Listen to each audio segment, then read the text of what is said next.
इस पाठ से आप आचार्य रामचंद्र शुक्ल के निबंध साहित्य से परिचित हो सकेंगे, उन परिस्थितियों को जान सकेंगे जिनमें आचार्य शुक्ल के निबंध साहित्य का जन्म हुआ। निबंध साहित्य की विशेषताओं से अवगत हो सकेंगे। आचार्य रामचंद्र शुक्ल के निबंध साहित्य के माध्यम से उनके व्यक्तित्व की विशेषताओं को समझ सकेंगे। आचार्य शुक्ल के निबंध साहित्य का आशय और कथ्य जान सकेंगे।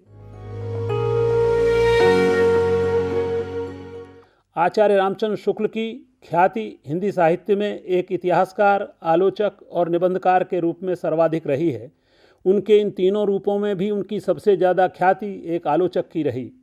तथापि एक निबंधकार के रूप में भी उनकी प्रतिष्ठा एक गंभीर विचारपरक निबंधकार की रही है। वे निबंध जैसी विधा के बारे में जो एक सिद्धांतकार की तरह वे सोचते थे, उसके अनुसार उन्होंने निबंध लेखन हिंदी के एक बड़े अभाव की पूर्ति करने के उद्देश्य से की। निबंध के स्वरूप के बारे में उनका कहना है कि यदि गद्य कवियों का या लेखकों की कसौटी है तो निबंध गद्य की कसौटी है। वे यह भी मानते हैं कि भाषा की पूर्ण शक्ति का विकास निबंधों में ही सबसे अधिक संभव होता है। आचार्य शुक्ल ने हिंदी निबंध साहित्य के प्रतिमान के रूप में अंग्रेजी या पश्चिमी साहित्य के निबंध साहित्य को रखा है। एक साहित्यिक विधा के रूप में निबंध में वे व्यक्तिगत विशेषता को उसकी एक आवश्यक शर्त बतलाते हैं। निबंध में व्यक्तिगत विशेषता को स्पष्ट करते हुए उन्होंने कहा है कि निबंध लेखक अपने मन की प्रवृत्ति के अनुसार स्वच्छंद गति से इधर उधर फूटी हुई सूत्र शाखाओं पर विचरता चलता है। यही उसकी अर्थ संबंधी व्यक्तिगत विशेषता है। इस आधार पर मुख्यतः 3 तरह के निबंध लिखे जा सकते हैं। पहला भावात्मक, जिसमें भाव तत्व प्रधान रहता है। दूसरा विचारात्मक, जिनमें विचार तत्व की प्रधानता होती है, भाव पक्ष गौण होता है। और तीसरा शैली की दृष्टि से वर्णनात्मक, जिनमें वर्णन की प्रधानता होती है। वर्णन में कहीं भाव का आधिक्य तो कहीं विचार तत्व का समावेश भी रहता है।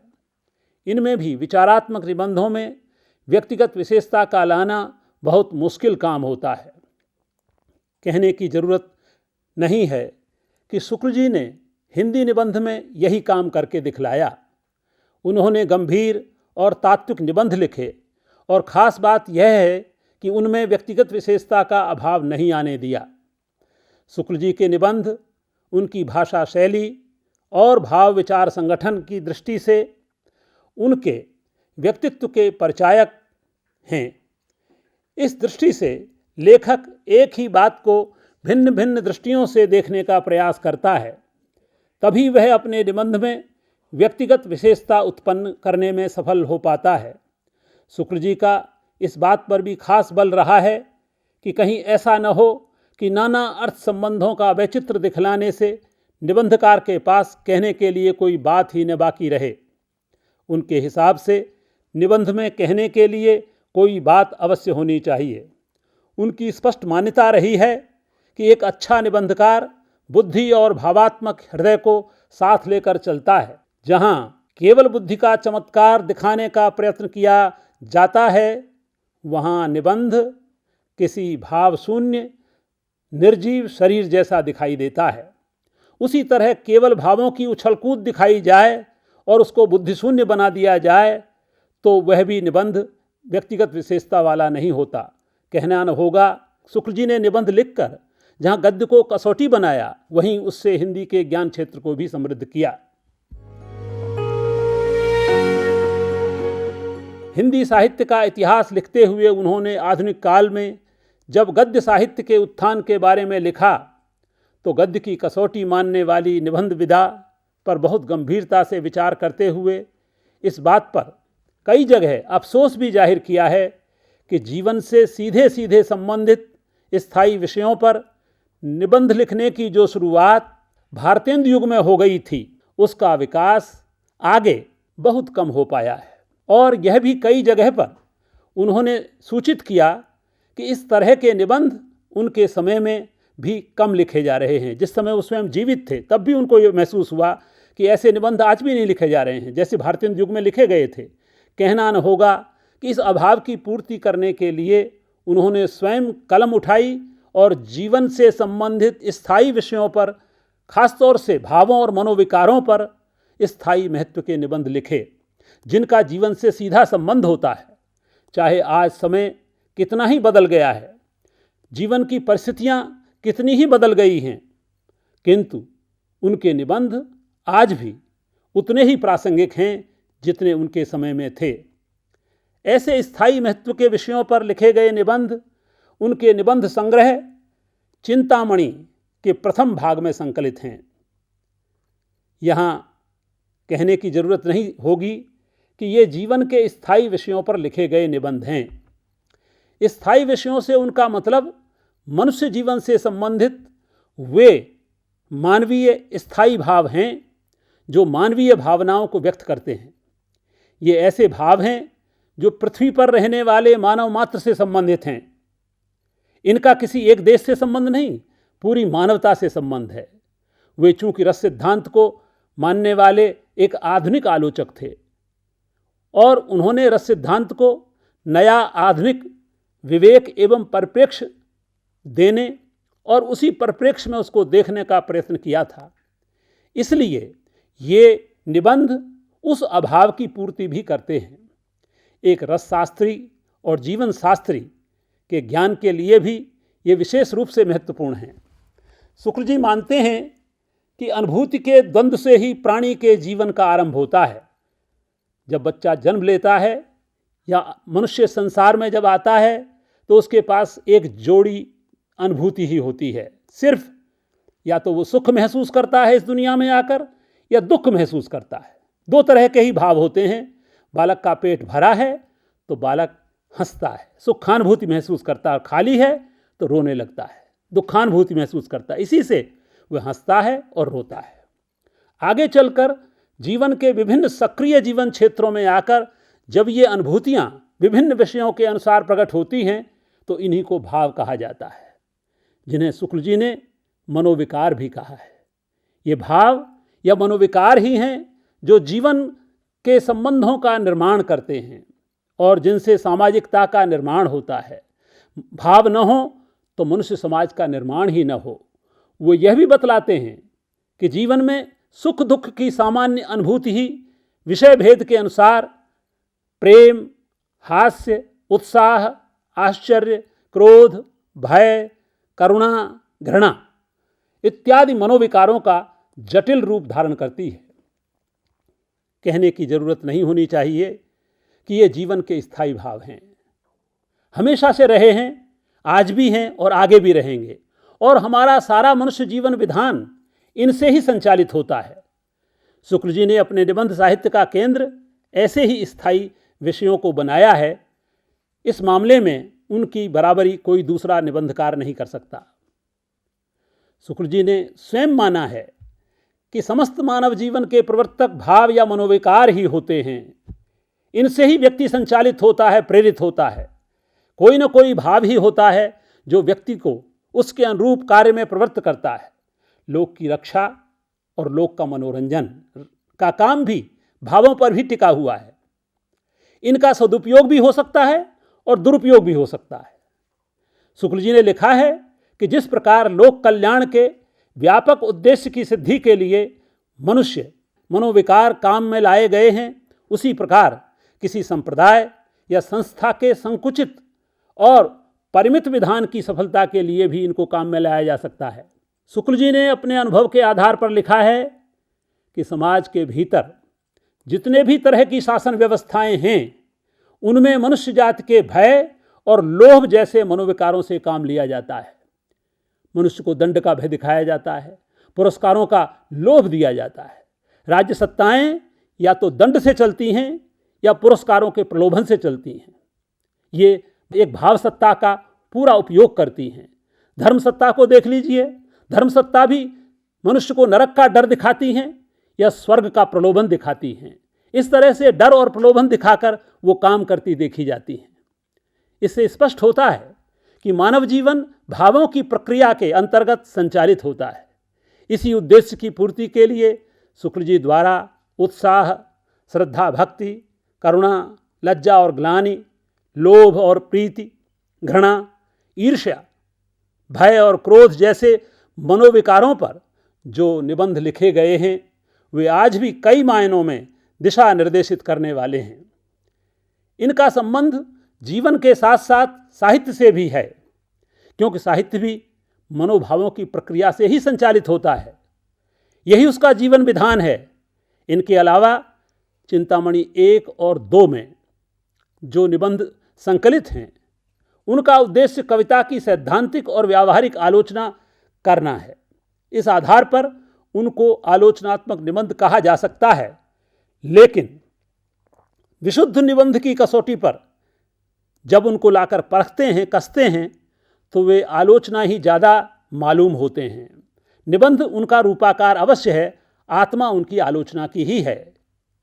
भावों और मनोविकारों के अलावा भी शुक्ल जी ने समय समय पर अन्य जीवन विषयों पर निबंध लिखे, जिनको चिंतामणि भाग 3 में संकलित किया गया है।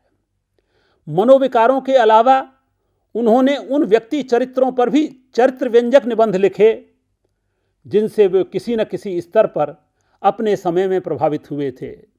मसलन उनका एक निबंध बाबू काशीनाथ खत्री पर है, जिसमें वे उनकी इस बात के लिए प्रशंसा करते हैं कि वे कर्तव्य निष्ठा, सदाचार तथा लोकहित का मार्ग ढूंढने के लिए ही अपनी लेखनी चलाते थे। एक निबंध फ्रेडरिक पिंकार्ट पर है। ये अंग्रेज होते हुए भी हिंदी के परम अनुरागी थे। हिंदी के प्रति इनका अनुराग देखकर शुक्ल जी ने इनको अपने निबंध का विषय बनाया। शुक्ल जी ने एक निबंध भारतेंदु हरिश्चंद्र और हिंदी विषय को लेकर लिखा, जिसमें उन्होंने बतलाया है कि इन्होंने हिंदी भाषा और उसके साहित्य को नए नए भावों और विचारों से जोड़ने का महत्वपूर्ण काम किया। सबसे बड़ा काम भारतेंदु ने साहित्य के माध्यम से स्वजाति प्रेम, स्वदेशाभिमान और समाज सुधार का किया, जिसकी शुक्ल जी ने खुले दिल से प्रशंसा की है। उनका एक निबंध क्षात्र धर्म का सौंदर्य जैसे विषय पर भी है, जिसमें उन्होंने व्यक्ति के कर्म क्षेत्र को महत्वपूर्ण मानते हुए उसके भीतर लोक रक्षा की प्रवृत्ति को खास तौर से रेखांकित किया है। शुक्ल जी का एक निबंध प्रेम घन की छाया स्मृति शीर्षक से है। इस विषय के बहाने उन्होंने आत्मकथात्मक निबंध ही लिखा है। आचार्य रामचंद्र शुक्ल के लेखन का समय 20वीं सदी के आरंभ से उनके देहावसान सन 1941 तक रहा है। इस अवधि में विश्व स्तर पर पहला महायुद्ध हो चुका था और भारत में अंग्रेजी औपनिवेशिक सत्ता के विरुद्ध स्वाधीनता के लिए आंदोलन तेजी से चल रहा था।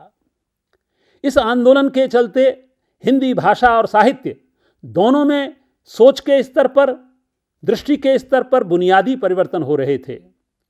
शुक्ल जी ने इसके इतिहास पर प्रकाश डालते हुए लिखा है कि जिस समय अंग्रेजी राज्य भारत में प्रतिष्ठित हुआ, उस समय सारे उत्तरी भारत में खड़ी बोली व्यवहार की शिष्ट भाषा बन चुकी थी। इसी खड़ी बोली के हिंदी साहित्य और भाषा की समृद्धि के लिए शुक्ल जी जैसे चिंतक लेखकों ने महत्वपूर्ण भूमिका निभाई है। शुक्ल जी इस बात से अपनी असहमति जाहिर करते हैं कि अंग्रेजी साहित्य के संपर्क से हिंदी में खड़ी बोली साहित्य की रचना शुरू हुई। वे इस स्थापना का खंडन करते हुए एक जगह कहते हैं कि यह कहना ठीक नहीं है। अगर अंग्रेज ने आए हुए होते तो भी हमारे हिंदी का आधुनिक साहित्य लगभग इसी तरह का होता। हुआ दरअसल यह है कि जब 18वीं शताब्दी में दिल्ली की केंद्रीय मुगल सत्ता का पतन हुआ तो उस समय के व्यापारी जीविका के लिए देश के भिन्न भिन्न भागों में फैल गए। पश्चिम से पूर्व गए, दक्षिण गए। तब इनके बीच की भाषा संपर्क भाषा के रूप में खड़ी बोली देसी रूप में शिष्टों की बोलचाल की भाषा हो गई। उसी समय से उसमें लोगों का ध्यान गद्य लिखने की ओर गया। गद्य लेखन के माध्यम से तत्कालीन लेखकों ने हिंदी भाषा को आधुनिक बोध और नवीन ज्ञान से समृद्ध किया। यह नवीन ज्ञान जहाँ एक और अंग्रेजी साहित्य के प्रभाव से आया, उन्होंने उसको प्रभाव माना है, ऐसा नहीं है कि अंग्रेजी प्रभाव को नहीं माना है। वहीं दूसरी ओर उनकी औपनिवेशिक सत्ता द्वारा किए जा रहे शोषण, उत्पीड़न के विरुद्ध जो मुक्ति चेतना और मुक्ति का विवेक और उसकी आकांक्षा भारतीयों के मन में पैदा हो रही थी, उसके फलस्वरूप नई चेतना और विवेक से संपन्न करते हुए हिंदी के गद्य साहित्य को विकसित होने का अवसर प्राप्त हुआ। शुक्ल जी ने लिखा है कि उस समय चलने वाले विभिन्न सामाजिक राजनीतिक आंदोलनों का प्रभाव साहित्य पर भी सीधे सीधे पड़ रहा था, जिससे साहित्य तरह तरह के नवीन विचारों को अपने भीतर समाहित कर रहा था। इसके परिणाम स्वरूप शुक्ल जी ने स्वयं निबंध और आलोचना जैसी विधाओं में बुनियादी और महत्वपूर्ण काम किया। आचार्य रामचंद्र शुक्ल का निबंध साहित्य अन्य निबंधकारों से कुछ अलग तरह का है।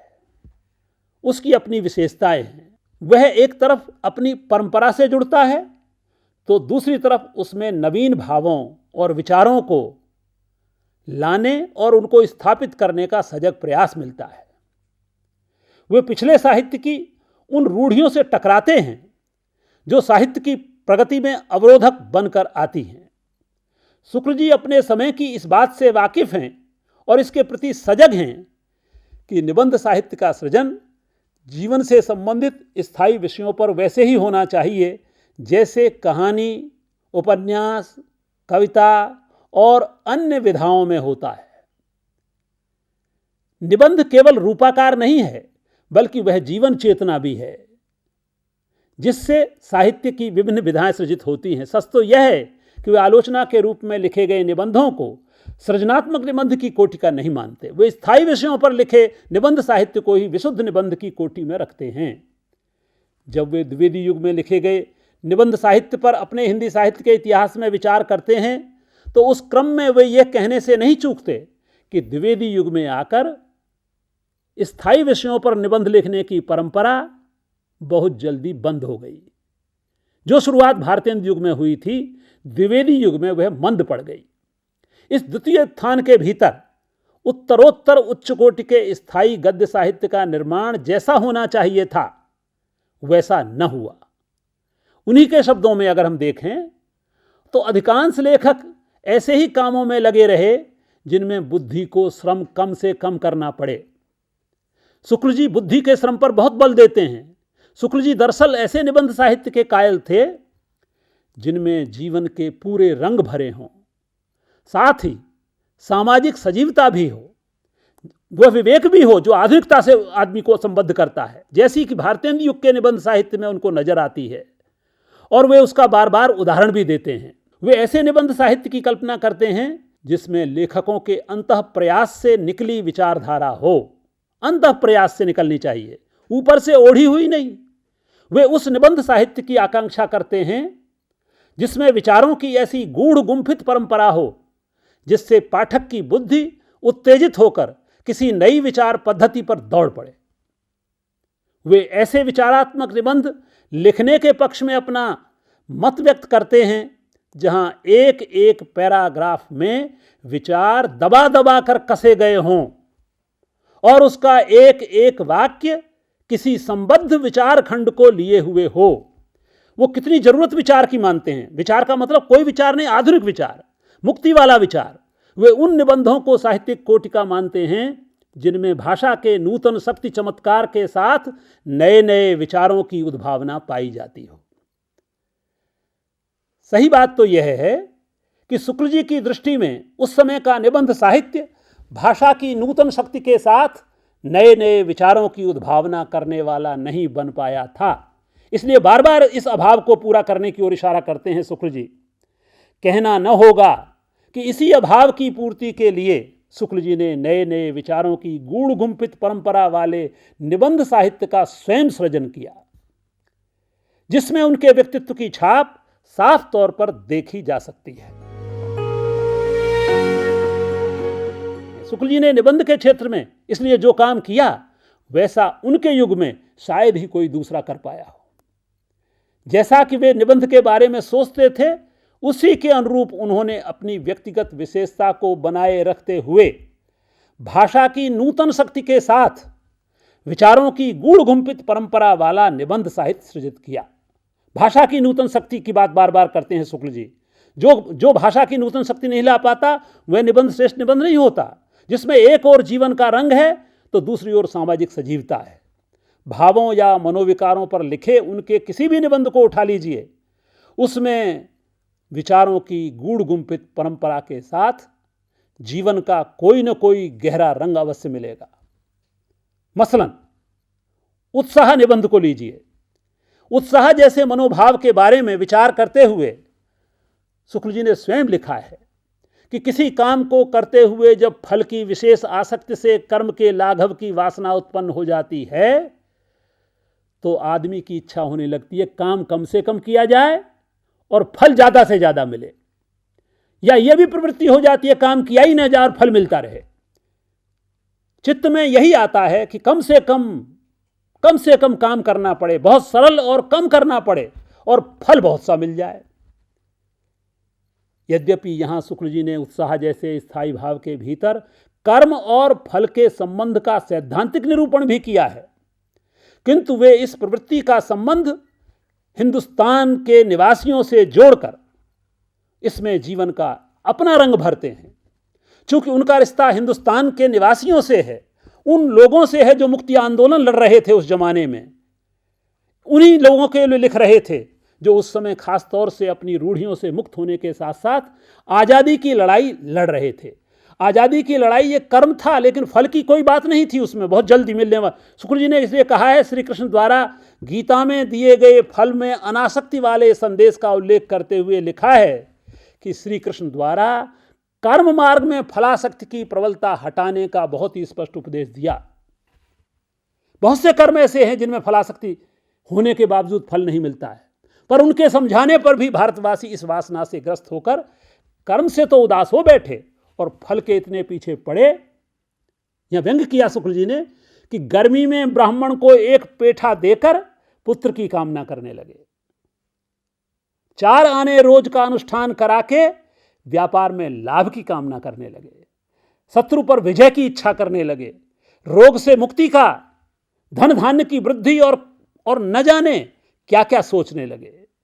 यही वजह रही है कि हमारे यहां व्यक्ति की कर्म में प्रवृत्ति बहुत कम रहती है। आज भी इस प्रवृत्ति से मुक्त होना तो दूर की बात है, ये तेजी से बढ़ती ही जा रही है। कम से कम काम करना पड़े और फल ज़्यादा मिले, ये मनुष्य की प्रवृत्ति हो गई है। फल में जब किसी भी समाज या व्यक्ति की विशेष आकांक्षा उत्पन्न हो जाती है तो वह कर्मवादी की बजाय भाग्यवादी बन जाता है। कहना न होगा कि शुक्ल जी के इस तरह के अन्य सारे निबंध हमारे जीवन की उन बुनियादी प्रवृत्तियों को उद्घाटित करते हैं जिनसे आज भी हमारे जीवन का संचालन हो रहा है। उनको विस्तार से पढ़ने की जरूरत है, पढ़ाने की जरूरत है, समझने की जरूरत है और गंभीरता से मनन करते हुए उनको जीवन में उतारने की जरूरत है। कि शुक्ल जी एक ऐसे निबंधकार और गद्य शैलीकार हैं जिन्होंने निबंध लिखकर हिंदी समाज को न केवल ज्ञान और विवेक समृद्ध बनाया वरन उसका नवजागरण किया, नवचेतना जगाई। उनका समस्त साहित्य ही यद्यपि नवजागरण का साहित्य है, मुक्ति का साहित्य है, आधुनिक विवेक का साहित्य है, तथापि निबंध साहित्य इस मामले में कुछ भिन्न और विशिष्ट किस्म का है।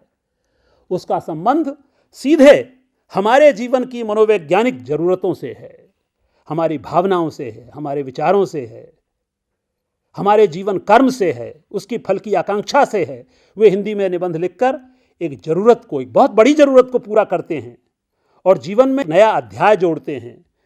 वे नया जीवन विवेक और वैज्ञानिकता का समावेश निबंध के माध्यम से करते हैं, जिसको साइंटिफिक टेम्परामेंट कहते हैं। उनका योगदान तब और ज़्यादा समझ में आएगा जब गंभीरता से जीवन संबंधों को समझने के लिए प्रयत्न किया जाएगा।